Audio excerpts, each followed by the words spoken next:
when Hindus and Buddhists use the word karma,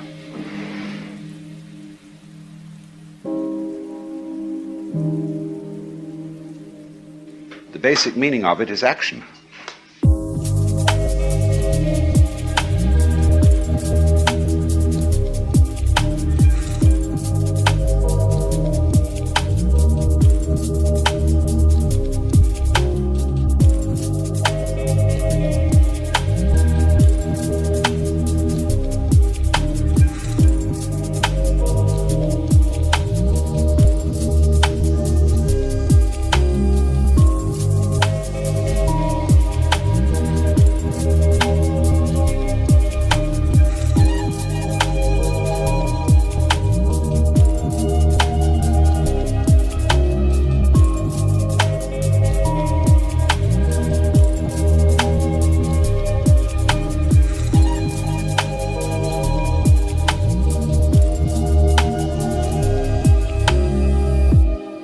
From the Sanskrit root, kri, to do.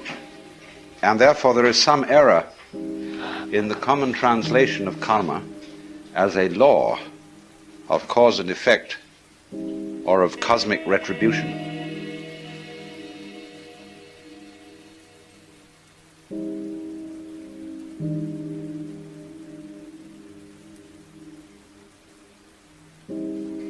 As a man sows, so also shall he reap, has a Western flavor, which is a little causal. The way the Buddha put it was slightly different. This arises, that becomes.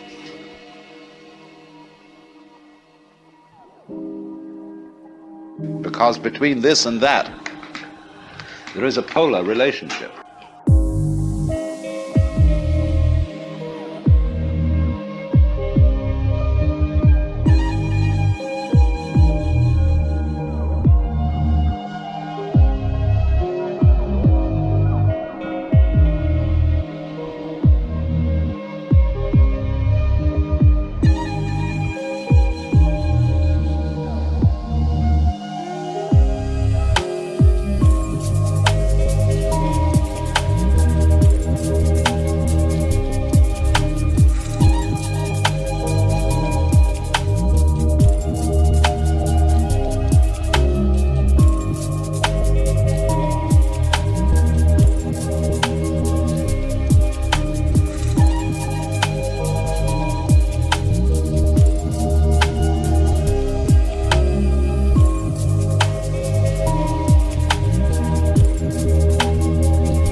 And the full explanation of karma in Buddhist philosophy is called pratitya samutpada, which means the interdependent origination of all the forms and phases of life.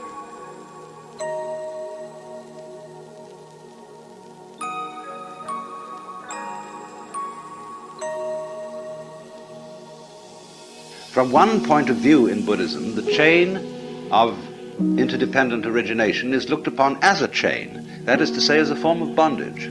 The constituents, as it were, of the vicious circle in which most people and beings are living, which they call samsara, S-A-M-S-A-R-A, samsara, the round of birth and death.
once a being has worked out their individual karma, his or her individual karma, by surrendering into God, you come to a point where you, now I'm not talking about your body is merely your package, but you, the wires that attach you to this plane are so subtle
that with one snip you go into God.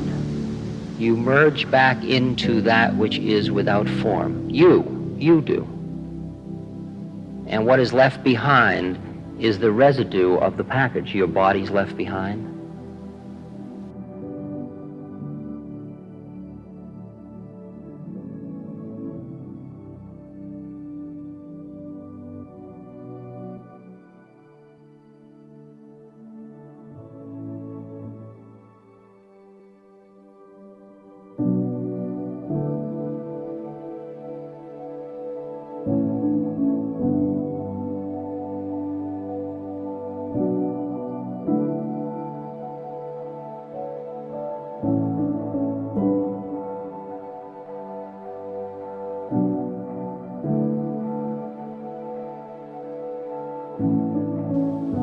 And your astral body is all dissolved, and you are slowly, your physical body disintegrates, goes back into dust, into earth.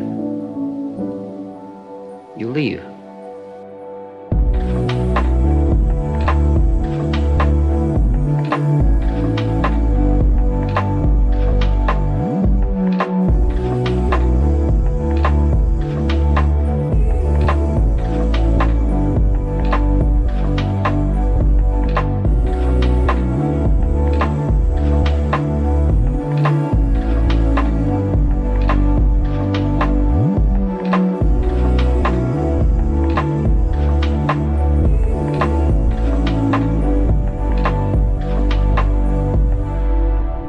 So going round and round and round in the endless game of hide and seek is, from one point of view, bondage.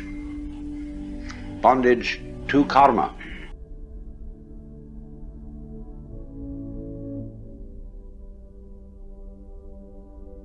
The wise man is one who does what is called nishkama karma, nishkama, Nishkama, meaning passionless activity, in the sense that he acts without seeking a result, without being motivated by the fruits of action.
and therefore is not bound by his own action.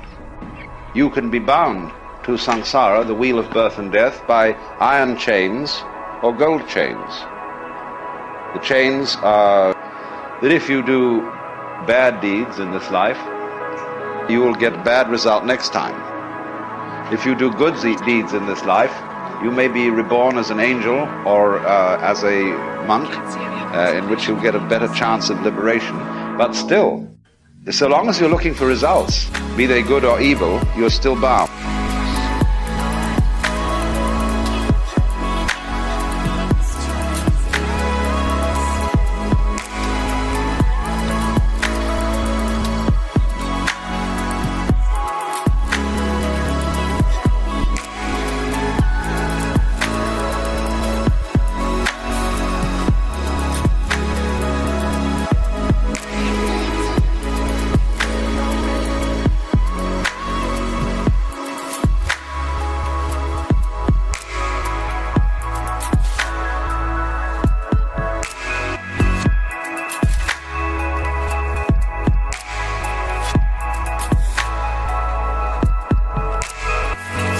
Most beings, when they get to that point,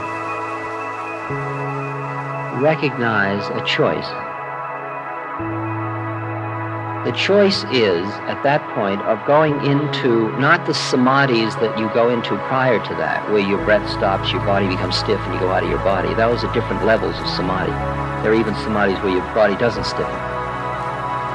But there is a choice of going into what's called mahasamadhi, which is where you indeed leave your body behind and merge back into God.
You understand, most people that die don't have this option because they still have a lot of personal karma.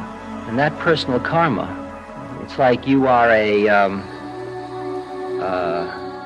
say this flower with a soul.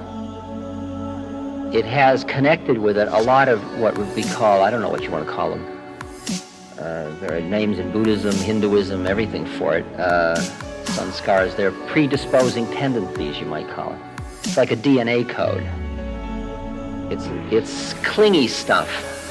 It's a set of desires that are still lurking in you. And this soul demands a form again to keep working out these desires. The desires keep projecting out a form. They keep creating form. The form may not be on the physical plane like this. You may end up in heaven. That would be nice.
Now, the way in which one becomes, as it were, free of karma involves another Buddhist point of view, which is a kind of a different way of looking at the chain of interdependent origination. It's the way which the Japanese call Jiji Muge. That is to say, the mutual interpenetration of all things and events. So that you could say that actually, in fact, the deepest level of reality, this entire cosmos is a completely harmonious and blissful manifestation.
Of everything in a state of total enlightenment and mutual compassion.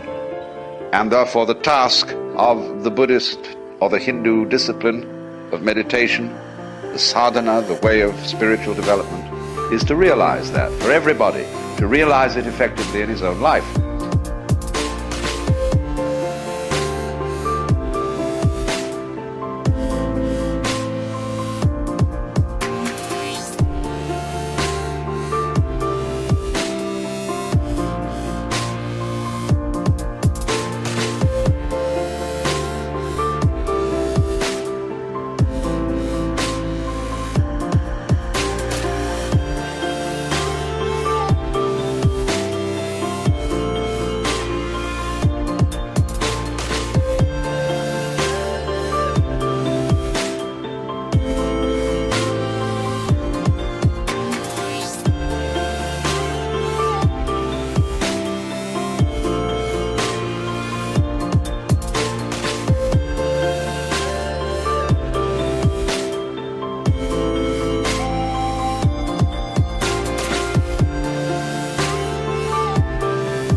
Years or 1,000 years, because time is different on each of these planes. It's still time, but it's different units of time.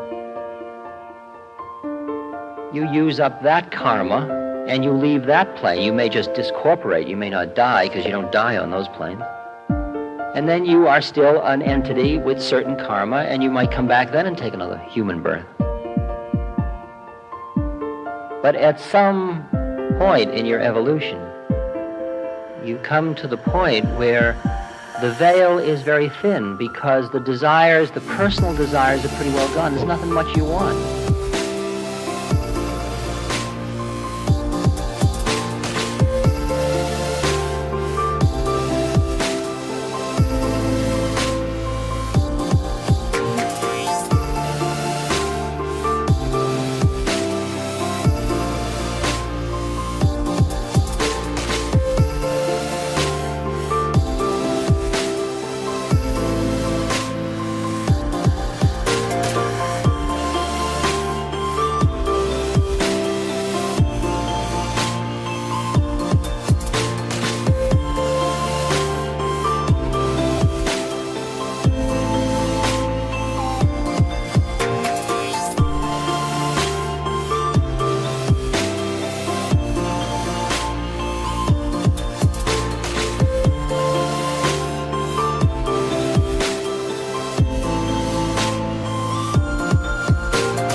not attached to being in any particular form in heaven or earth.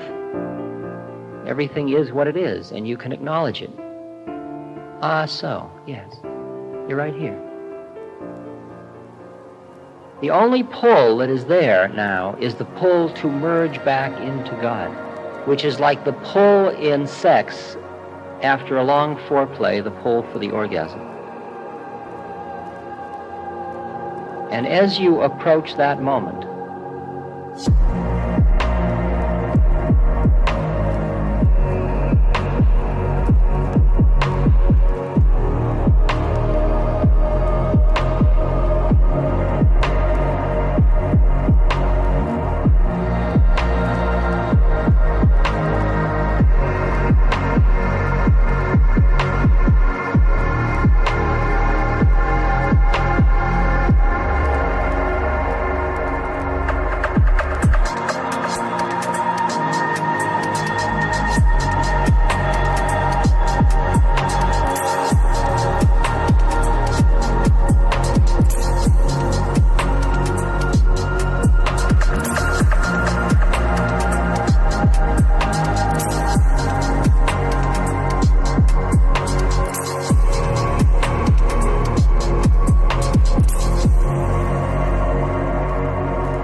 third eye is wide open.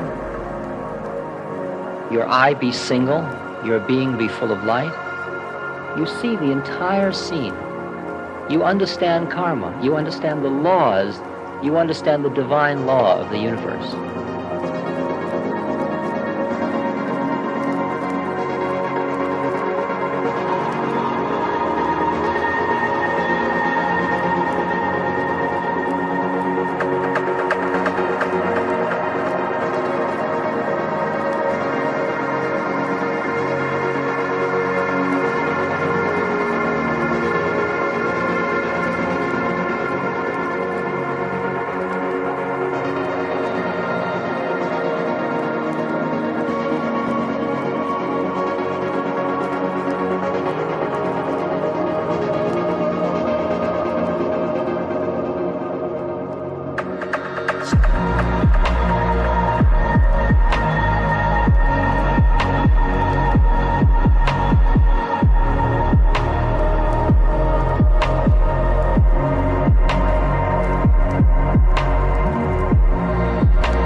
You understand all the Buddha fields. You understand the whole way of samskara. You are wisdom at that moment. You see that all form is suffering. You see that anything in time has suffering in it. You see just what Buddha saw before he enunciated the Four Noble Truths.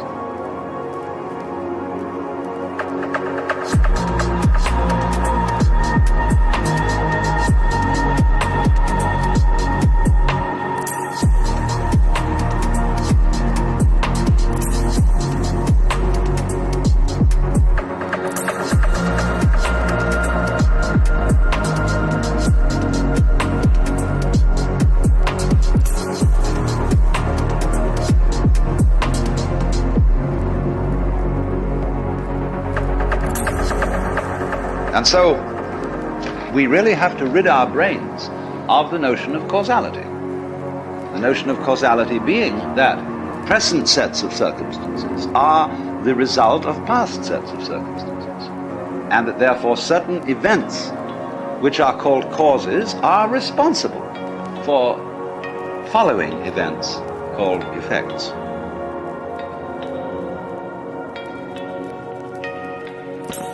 And all this is an enormous piece of mumbo-jumbo, because what is not seen and what is not clear in thinking that way is that in physical nature, there are no separate events.